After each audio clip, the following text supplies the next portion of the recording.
Hello, and welcome to Technically Speaking, a podcast where scientists and engineers come together to chat about common interests, share knowledge, and satisfy some curiosity. I'm Amina, and in this episode, I'm joined by Antonia, Anika, and Cara to talk about how scientific findings are interpreted and whether they portray and shape our opinions. To start off with, let's define what scientific findings are and how that's different from data. Because we were discussing this a little bit before we recorded, right? And we all obviously have quite a little bit of different stances and what this means to each of us. So I guess I'll start and say, I think of scientific findings being the conclusion, essentially, from a study, how somebody has arrived at a point and what they kind of have decided is, I always get confused with these words, hypothesis, their theory. So they got to that end point, and to get to that stage, they've had to use data. But actually, I view data as having been interpreted in between as well. So a scientific finding is interpreted from data. Data is a representation of information in a structured way. I would agree with that definition. You start off with data. So let's start off with asking everyone a scientific finding that you have come across, how it has affected your opinion or has made you ask more questions. Should we start off with Anika? It's a very basic one. So I remember when I was in school, we had to set jelly babies on fire, and they called it like the screaming jelly baby experiment, which just sounds so violent. Sounds really nice.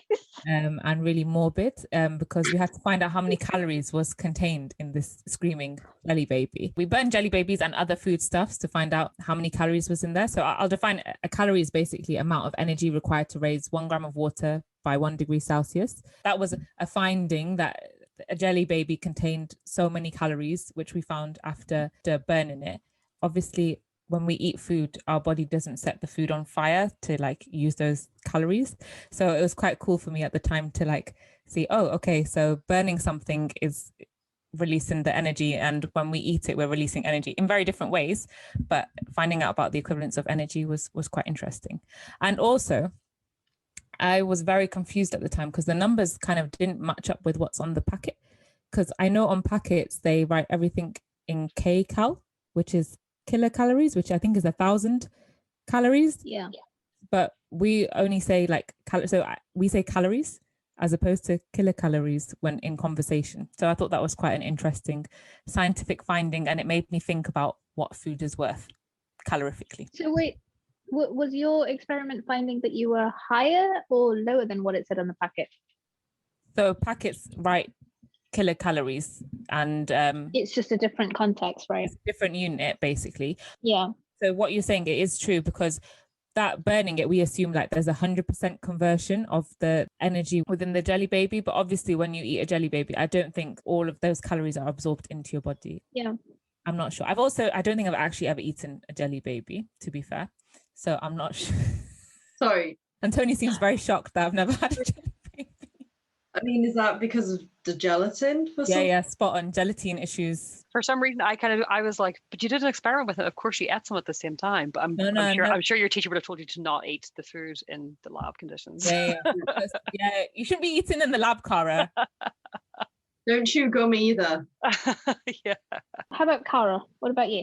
I guess the example I have of this is, I'm going to say it was quite a humbling experience whenever I was kind of put in my place a little bit for something which I thought was a scientific finding and maybe it wasn't so much.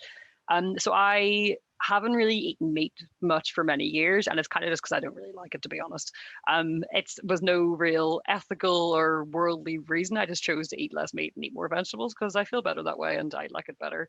But whenever I was in my undergraduate, I started learning a bit about, the whole idea of climate change and impact on the world and whatever else. And then so I started getting some facts that made me realize that the way my diet was going was actually like good for the world.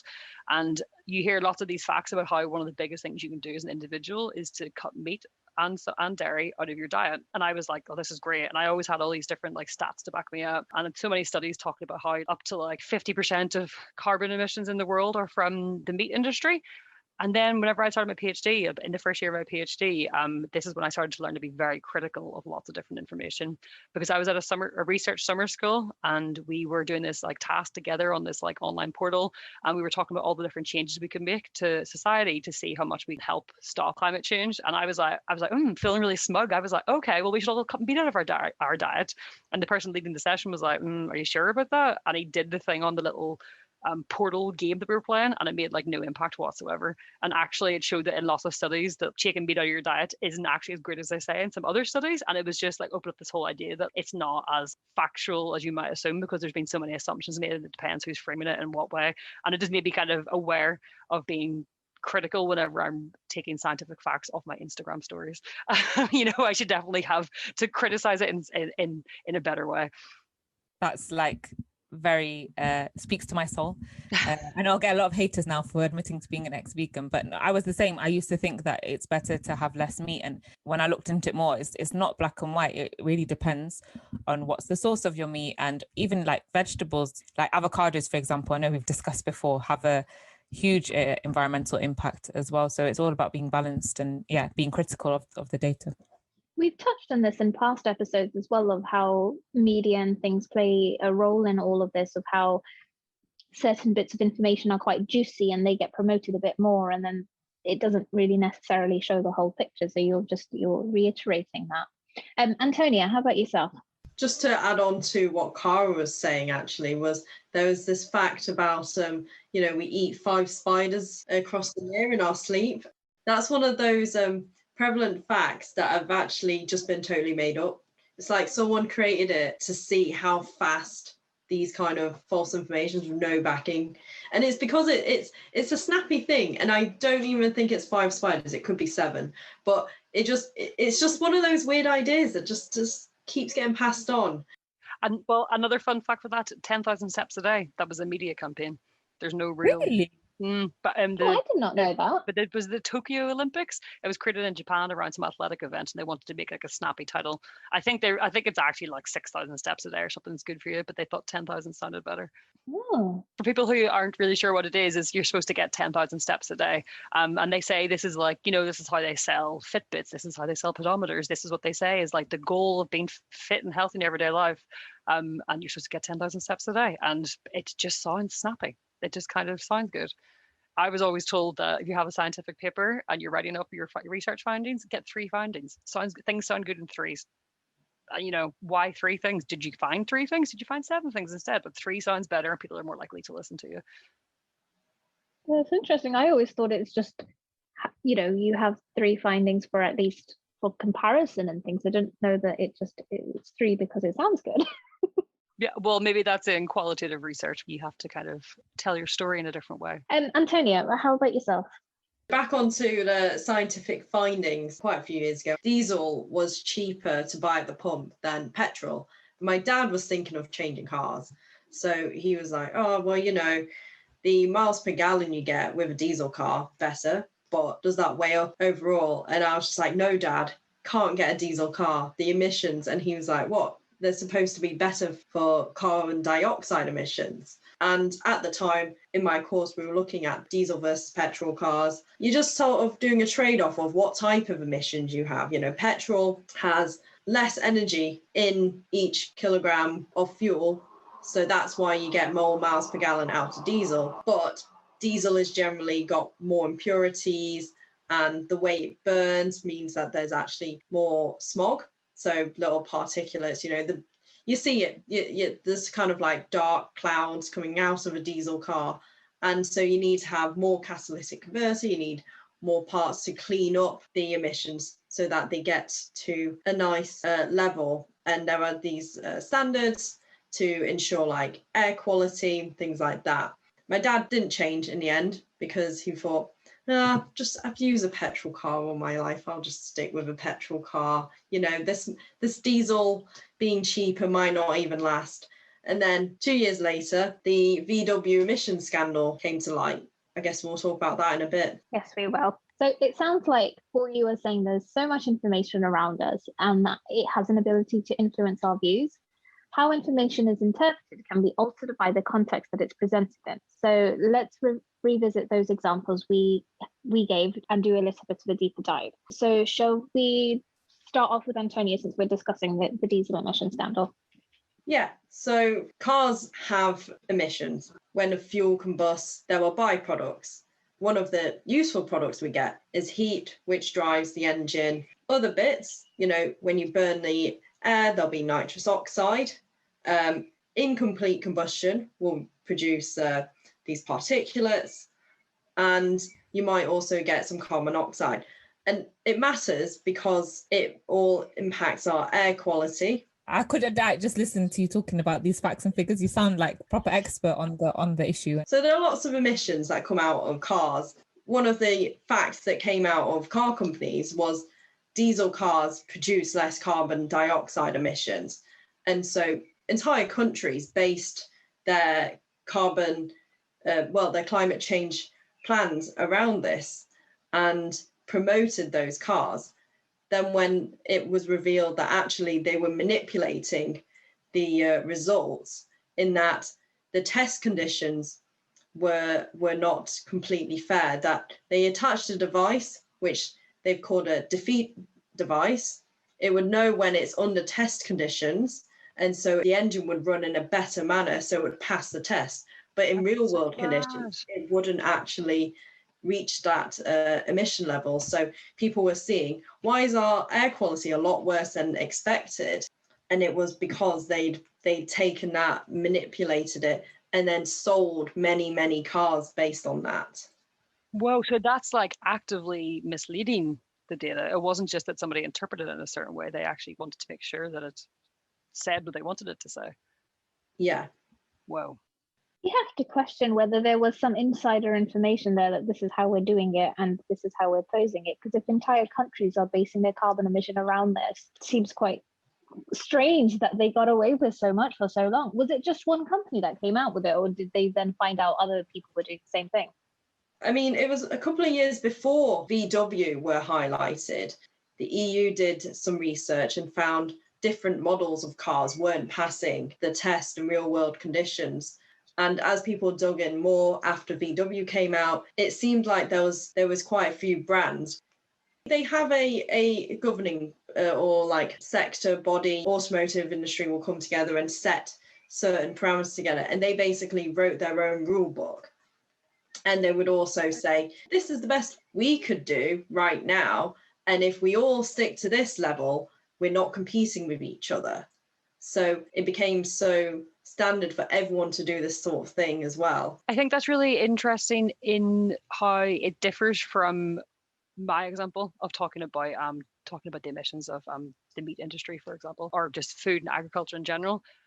Yours was such an explicit, purposefully done misleading with data, whereas what I took away from my experience was that I realized that people go into science with such biases that they will continue to work at studies until they get something which kind of confirms what they previously believed. So someone who is a vegetarian compared to somebody who comes from a family of 4 generations who've been farming beef are going to want to see very different things when they do studies into the impact of what their diet is. And things become very emotional and very kind of culturally attached. I see science as not always being like this, like there is like a truth to find. It's always shaped and influenced by people's background and beliefs.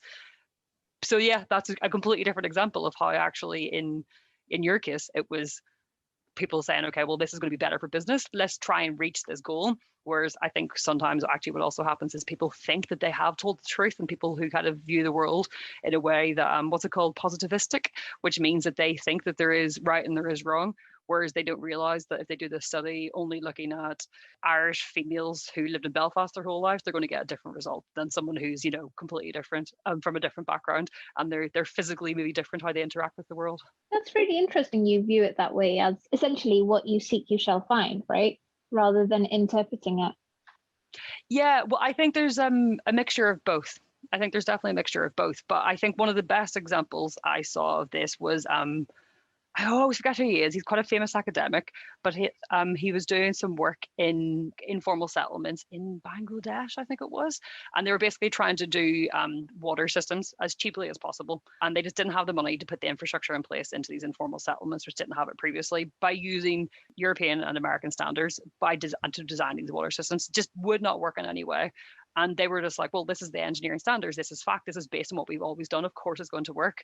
And he said they actually ended up using approaches used in Japan instead. And actually, by taking this completely different approach to engineering, which people think of as hard fact, they were able to do it in a way which was so much more intuitive and cheaper, because actually it just is, they take a completely different mindset when they approach it. So that's why I always say engineering is more of an art form than a science.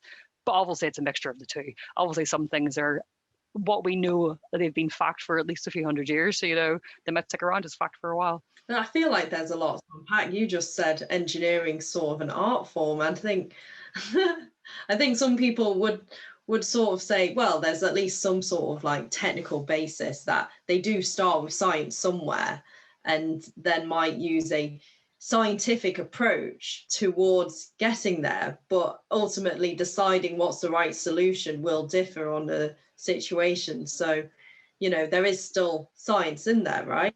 So this is where for me gets like super interesting, that science isn't always a science. So there's courses at university where people who will study maths and philosophy or physics and philosophy, because actually a lot of what you get to behind what science is completely based on culture. It's completely based on how we choose to view things.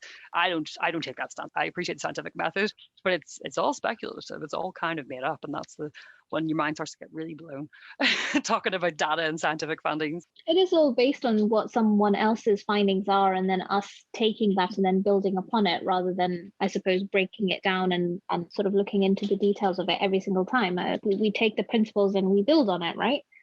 Yeah, and so I think, Anika, then back to your example of the screaming jelly baby, it's what people are now discussing. This is a whole different wormhole to go down, talking about diet culture and diet science and nutritional science. That's, so up for debate in lots of different ways. Absolutely. And I think having like a measure, like a calorie, makes people think that, if I have 1 calorie of a jelly baby or 1 calorie of a banana, it's going to be the same thing. It's worth the same.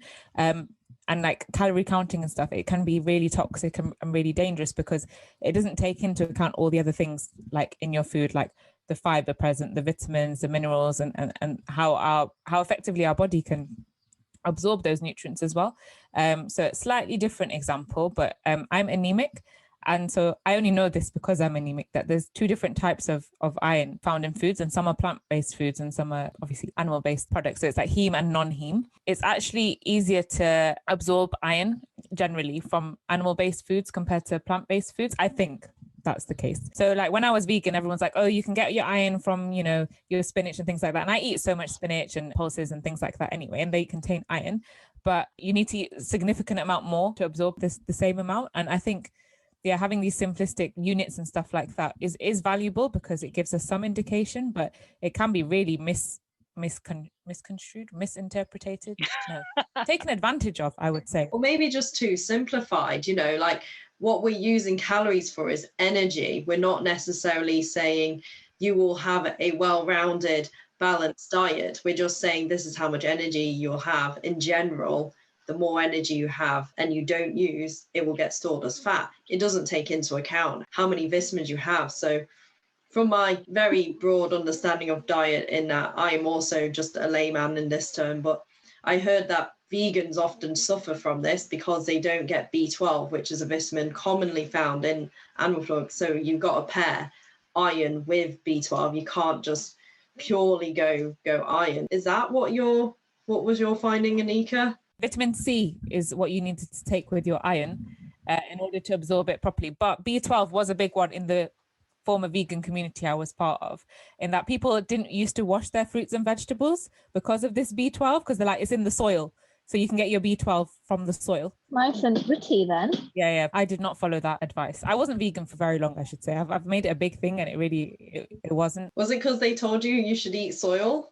Yeah, I mean, that kind of put me off a little bit. Again, it's what Cara said about people who have a certain opinion, agenda, things they're trying to push. They'll find ways to convince you. They'll have all sorts of things that can kind of convince you that you're doing the right thing. But you have to look into things in detail and be critical, I think is what we're coming back to. Looking at the bigger picture. I think that's why it's really hard when you read newspaper headlines, for example. They'll say, this has been found to be cancerous, or you should drink more red wine, you should drink less red wine, you should drink 1 glass a day for your health. And it will all depend on the test conditions, right? So, what was the sample of the population that they took? Was it all a bunch of students? I'm perpetrating that all students drink alcohol. That is not true, actually. But it's that bias that we've created by the test condition, perhaps, as well.